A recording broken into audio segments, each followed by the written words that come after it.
এই যে আমার পিছনে একটা লোক দেখতেছেন, উনি বলদিয়ার কাজ করে, এই যে ময়লা টোকাইতেছে।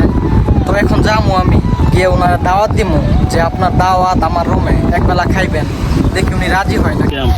আপনার দাওয়াত আমার রুমও কোন সময় যাবেন? কোন একবেলা খাইবেন আমার লগে? কাল দুপুরে কটার দিকে যাবেন? কোন উনারে দাওয়াত দিয়ে আইসা এই যে দেখেন ওনার জন্য কি কি রাঁধছি।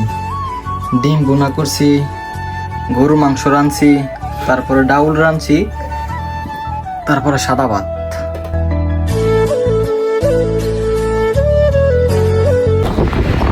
আসসালামু আলাইকুম এভরিওয়ান, কি অবস্থা সকলের? আশা করি সবাই ভালো আছেন।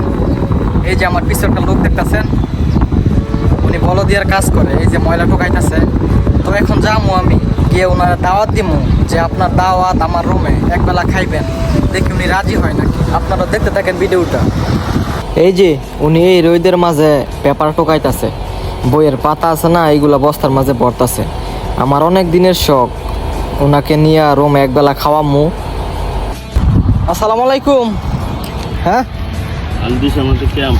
আপনার দাওয়াত আমার রুমও কোন সময় যাবেন? কোন একবেলা খাইবেন আমার লগে? কাল দুপুরে কটার দিকে যাবেন? কোন আপনার বাড়ি কোন ডিস্ট্রিক্ট? 12টার সময়। আচ্ছা ঠিক আছে তাইলে। হ্যাঁ, ওনার বাড়ি হয়েছে কুষ্টিয়া। 700 রিয়াল বেতনে কাজ করে, মাস শেষে 700 রিয়াল পায়। এত রোদ, এই রোদের মাঝে মনে করেন রাস্তা ঝাড়ু দেয়, তারপরে ময়লা পরিষ্কার করে। ওনারে দাওয়াত দিছি, উনি দাওয়াত রাখছে। তারপরে জিগাইলাম কি খাইবেন আপনি বলেন, আপনি যেইটা বলেন ওইটাই রান্না। তারপরে উনি বলতেছে গরুর মাংস রান্তাম আর সাদা ভাত। আমি বলছি ঠিক আছে। তারপরে নাম্বার আনলাম, উনি বলতেছে কালকা 11:30টার দিকে কল দিতাম। কালকা 11:30টার দিকে কল দিমু, তারপরে উনি আসলে ওনার সাথে একসাথে বৈশা খামু। এই যে রুমে আসলাম, রুমে আইসা মনে করেন রান্না বসাই দিছি, কারণ কালকা উনি আসবে।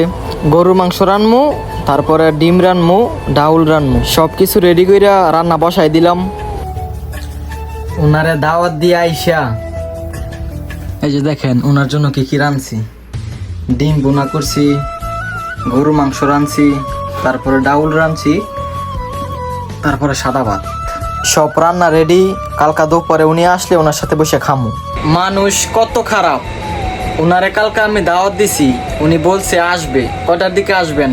উনি বলছে 11:30টার দিকে। উনি নাম্বারও দিয়ে দিছে আমারে, উনি আসবে বলে আমি কত কিছু রাঁধছি। এখন ওনার আমি কল দিছি, উনি 12 কথা বলতেছে আমি রুমে কাজে গেছি গিয়া আসতে পারবো না। তো আমি বললাম তো কালকা দাওয়াত রাখছেন কেন? পরে এটা বইলা কল কাইটে দিছি। আলা বলেন মানুষ কিরকম, মানুষের কিভাবে মানুষের উপকার করবো।